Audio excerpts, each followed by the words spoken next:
What's going on, guys? It's Rengen Militia, and welcome to another Python tutorial.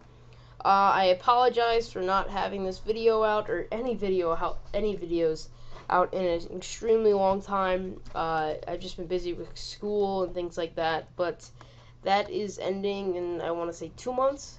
So after that, in the summer, I'll definitely be able to, do some more gaming videos, and definitely more tutorials. So let's get right into it. Today we're going to be talking about functions. We're going to learn how to write well, first we're going to learn what they are and what they do, and then we're going to learn how to write them and how to use them. So what I have on the screen here is some pretty simple stuff, but you don't need this. You don't need to copy it or anything if you're working while you watch this video, but I just want to explain things real quick.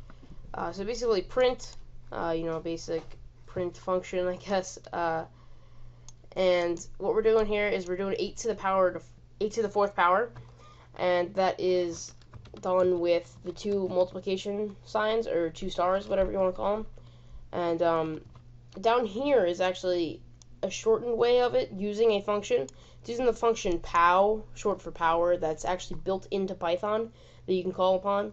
So rather than typing in print 8 to the 4th power, which is a little bit longer, you can just type in print pow 8 comma 4, and it's a little bit easier and quicker to do so. And down here also we have print abs, and this abs here means absolute value. And absolute value, if you don't know what it is, it's basically how far away a number is from 0. And so negative 13 right here would be 13, and so would 14 would be 14, and negative 17 would be 17. So it's pretty simple. But what else? Oh, why don't I run this and I'll show you what happens here. So you have 4096, 4096. Again, this is the same thing, and then absolute value. So now let's get into actually writing our functions. And the whole idea here was that this shortened everything, because here, I mean, it just kind of made it a little easier. You don't have to do all these multiplication points. And here, you didn't have to write an algorithm for absolute value, which is kind of nice, and you can just call upon it every time you need it. Because think about it, if you needed to do absolute value more than once, you're going to have that algorithm in your code multiple times without functions. So as you go along, you'll see how functions can make coding a lot easier and more efficient, and actually make the file size smaller. With Python, it doesn't really matter, but I think the most you'll get is like 2 KBs at the most. Most of them are all just 1 kilobytes.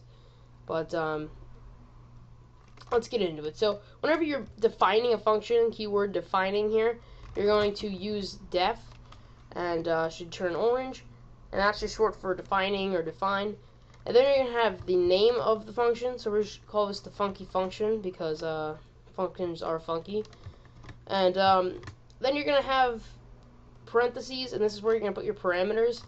And typically you put self as the placeholder for functions, and that is, it's basically just the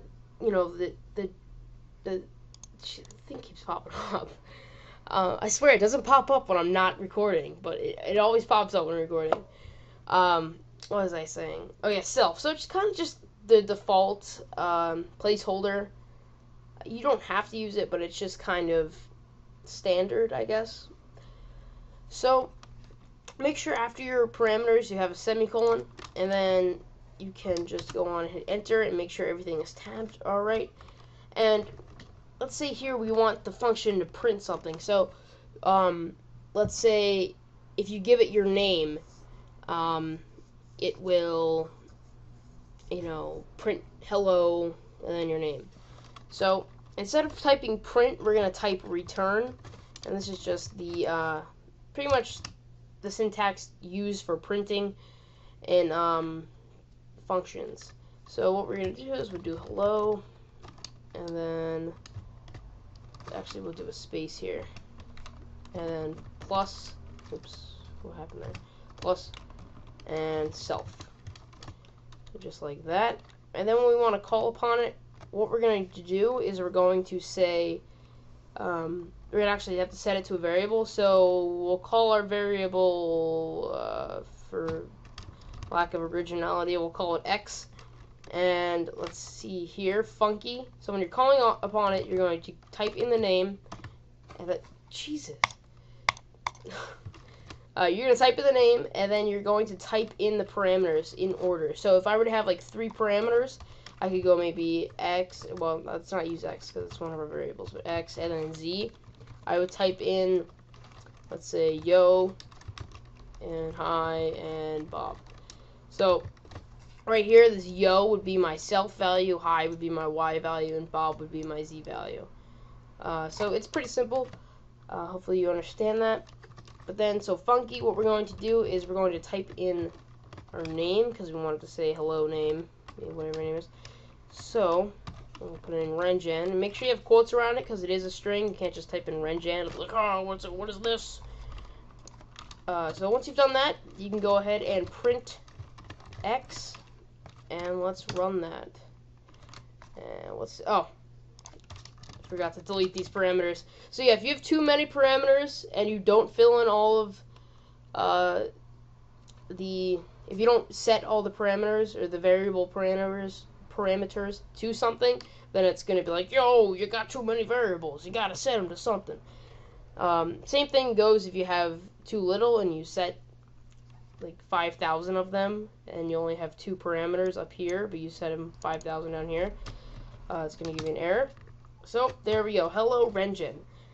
And, we can spice that up a little bit. I mean, add some periods and, exclamation point, something like that. But I think that'll be it for the basic functions tutorial today. Thank you guys for watching. Don't forget to like, comment, and subscribe. Definitely comment if you're having some trouble. I'm always willing to help, and I actually love helping.